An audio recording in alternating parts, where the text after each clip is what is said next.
Hello and welcome to Projector, and on this episode, does the remake of Master of the Universe have the power of Grayskull?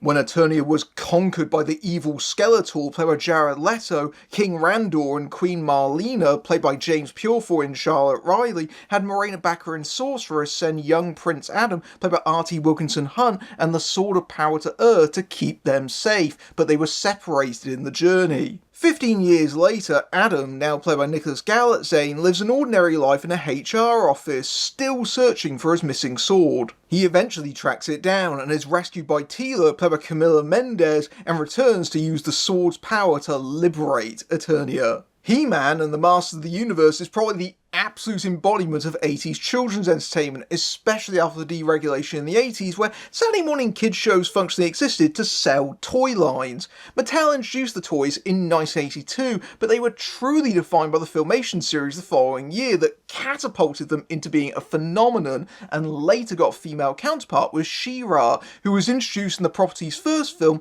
The Secret of the Sword, which was basically a bunch of episodes stapled together, but much better known as the infamous live-action adaptation in 1987 with Dolph Lundgren as He-Man and Frank Langella as Skeletor, at a point where both the toy's popularity and studio canon films were both on the decline. Kids who were fans were disappointed by the Earthbound setting, a cost-cutting decision, even as canon was pilfering money that was meant for Superman 4 on Master of the Universe instead, because they desperately needed a hit. It was not. He-Man had tailed off by the end of the 80s and had only started to be revived around the 2000s, by which point the Filmation series was largely remembered with ironic nostalgia and lots of early internet memes, and the Dolph flick had become a bit of a cult favourite. There was another animated series in 2002, a DreamWorks animation series with She-Ra, several Netflix revivals variously aimed at both adults and younger viewers, so there is clearly still a fan base, but the Filmation show continues to largely define the franchise in the mainstream. And there have been just as many attempts over the years to try and bring He-Man back to the big screen, and this latest Master of the Universe is the culmination of 2 decades worth of development hell, as it jumped from studio to studio, several of which nearly got made before getting cancelled. It finally landed at Amazon MGM, who inherited it from Netflix, where Expendables writer David Callum and the Lost City duo Aaron and Adam Nee wrote the script, and the latter brothers were originally intended to direct back when it was at Netflix. Stepping into the director's chair is Travis Knight, son of the owner of Nike, but also the CEO of stop-motion studio Laika, who helmed Kubo and the Two Strings, and also Wildwood later this year. Speaking of Laika, Knight brought in paranormal director Chris Butler to help rewrite the script. But Knight does have some experience with nostalgic 80s properties, as he made his live-action directorial debut with Bumblebee, the first actually good Transformers movie, that had a lot of heart and captured the spirit of the 80s cartoons in a way that the Bay films before it didn't. So the question is, can Knight wield the same power over Master of the Universe? And that is a tough question, because the big problem with He-Man is that it's quite an old property. Yes, they brought it back multiple times now, but unlike its contemporaries like Transformers or My Little Pony, where they've had fresh spikes of popularity, Master of the Universe is still very much defined by its 80s heyday, which means that the target audience with nostalgia for it are going to be people around 40 or so, not usually the main demo for a big blockbuster. Or to put it another way, I'm too young for He-Man. Sure, I had a cousin who had a Castle Grayskull and a VHS copy of the Dolph movie I never watched. There was the detritus of He-Man mania, but as a 90s kid, it was before my time. And I know of it because those memes were inescapable, but I've also never really watched any of it. But that also means that I'm perfectly primed for a fresh reintroduction to the character, just like many younger viewers are. Well, the theoretical younger viewers anyway. But that identity crisis is something the film never entirely reconciles. It has the mentality of a children's property to sell toys, but the attitude and execution is clearly a bit more mature content-wise, and that makes for a bit of an uneven mix, especially from the script. The premise is a good example of this. The idea of Adam being exiled as a child and stranded on Earth isn't really aimed as a way of getting kids into the property. It is explicitly directed at older, lapsed fans who watched the animated show in their youth. Adam in this movie is their avatar, getting stuck in the mundane corporate reality of a 9-to-5 office job and hoping to reconnect with their lost sense of childhood imagination. Incidentally, if you're asking the question of how Adam managed to survive on his own and whether he has a surrogate family, the film completely bypasses that. Pretty much the only person in his personal life is his notebook watching roommate Hussein, played by Christian Vanapola, who is asking him to tone down the crazy obsession with saws just like everyone else is. It gets even more explicit as wish fulfillment when Adam is transported back to Eternia and he goes around recognising everybody and calling them by the nicknames that he invented for them, much like those older fans recalling all the characters that they used to watch. It's a bit like the Wizard of Oz if Dorothy did the "and you were there, and you were there" when she was actually in Oz. It all assumes familiarity, which might have worked better when those fans were in their 20s like Adam is in the movie, but not when this is theoretically meant to open this up to new fans, and the things clearly pitched to those fans are some of the stuff that weakens it. I think this is summed up by the fact that when I saw this, there were 2 parents in the front row who brought their toddler to see it, and I'm fairly certain they got more out of it than their sprog did. What is abundantly clear as night is clearly one of those fans, and one of the best things about the movie is the production design and the way they bring Eternia to life. If you were disappointed by the 87 film, then this is very visually faithful to the Filmation cartoon, from the costumes, the set, even down to the design of the sword itself. It is animation made real in the best possible way, and it absolutely embraces the colour of it as well. Adam wears his signature pink shirt, the colours absolutely pop off the screen in general.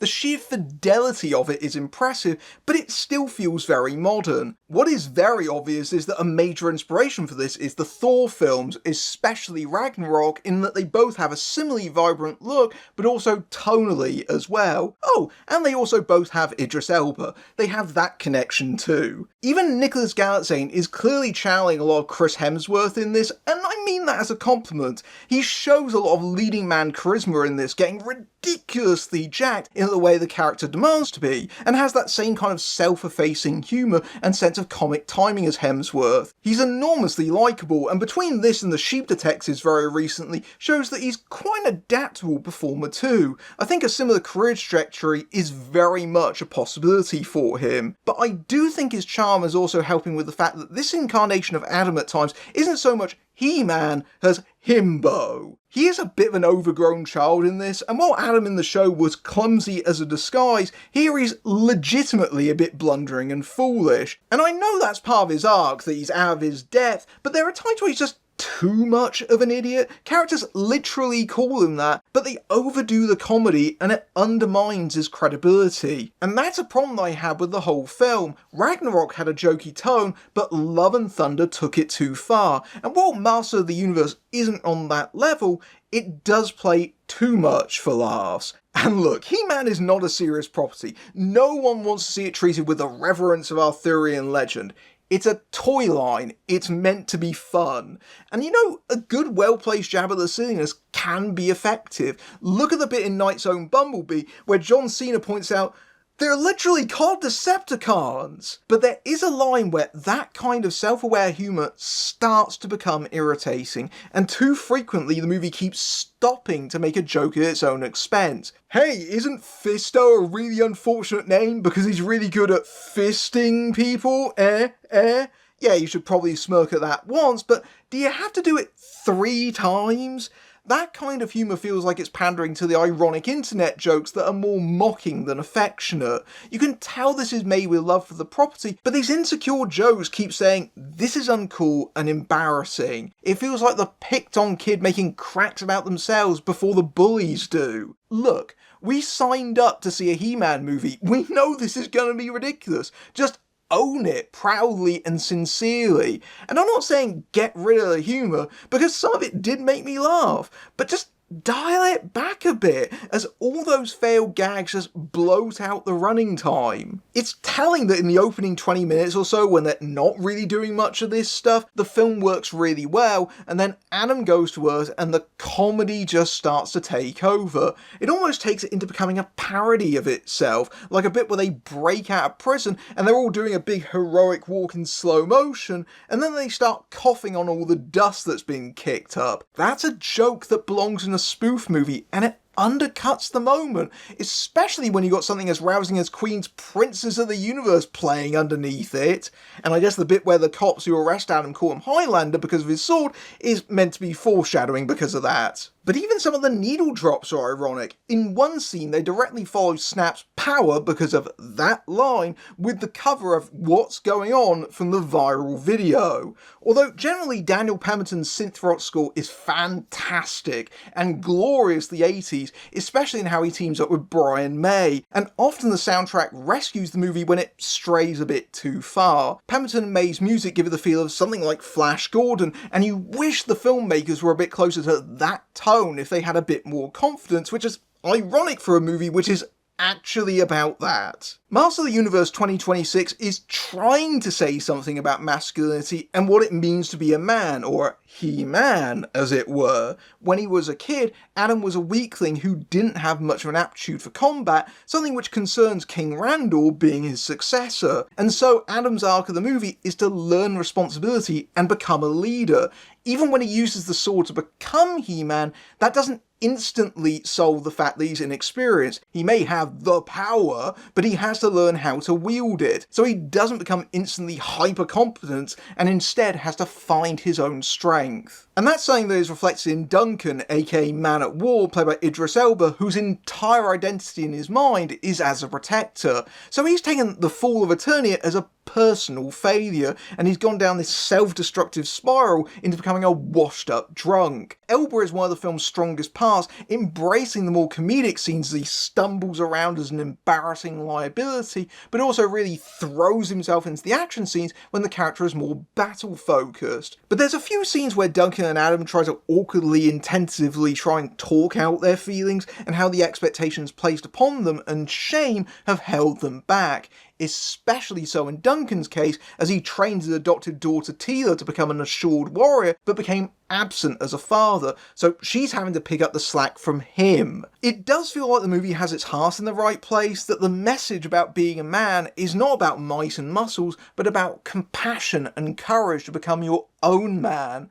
But once again, that pesky humour gets in the way. There are several bits where Adam tries to use his HR training to try and diffuse conflict initially with the villains rather than resort to violence. As Adam says, he can use the power, he just would prefer not to. But once more these scenes play like they're making fun of the idea, as the villains mock him for it, and then he defeats them in fights, which undermines what the film is trying to say ultimately. So this exploration of masculinity comes across as uneven and not entirely successful, even if it is a valiant attempt. Perhaps the biggest surprise was actually the part I was most dreading, Skeletor, or more precisely, Jared Leto. Because Jared Leto has been a charisma black hole when it comes to comic book and franchise properties, and also he sucks as a person. Allegedly, anyway. So much so that MGM have tried to downplay him as much as possible in their promotion, and he's not doing press for the film.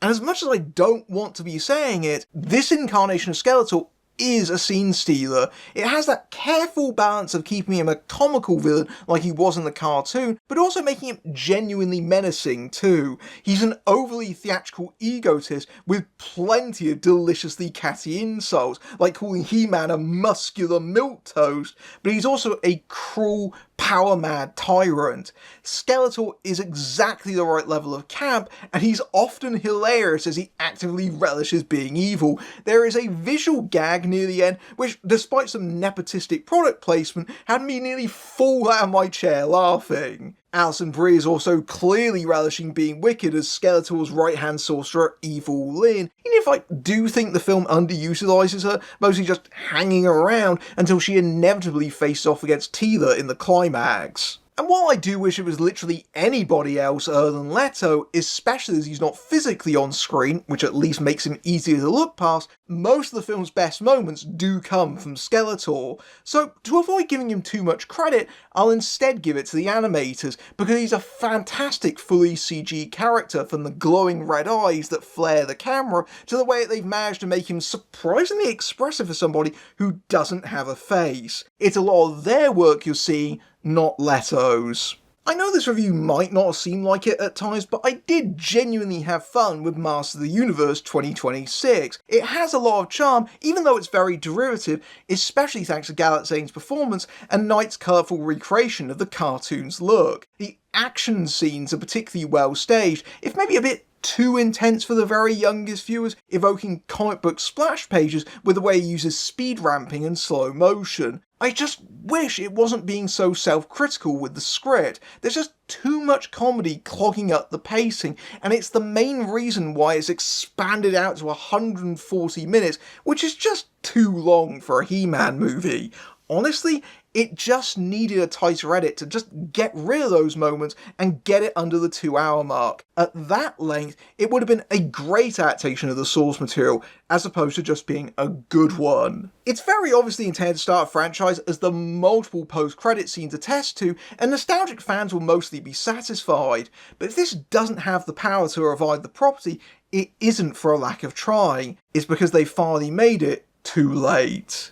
If you like this review and you want to support my work, you can give me a tip on my Ko-fi page, or my YouTube Super Thanks feature, which is right below the video. Or you can give me the power on my Patreon, where you can see my videos early among other perks, including access to my Discord server. And you can also join YouTube memberships for similar perks. Or you can just simply like, share and hype the video. It really does mean more than you know. Until next time, I'm Matthew Buck, fading out.